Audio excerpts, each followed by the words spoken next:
ఎందుకు పోలీసులు ఎక్కడ పడితే అక్కడ పెట్టి ప్రోగ్రాంకి ఎవరు రాకూడదు అని చెప్పి ఆదేశాలు జారీ చేసి,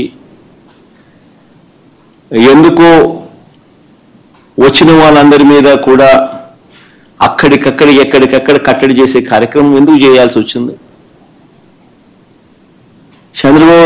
చంద్రబాబు గారు నోట్లో నుంచి ఇటువంటి మాటలు వచ్చినాయి కాబట్టే ఎన్ని అడ్డంకులు క్రియేట్ చేసినా ప్రజల్లోనూ కార్యకర్తల్లోనూ ఒక విప్లవం వచ్చింది.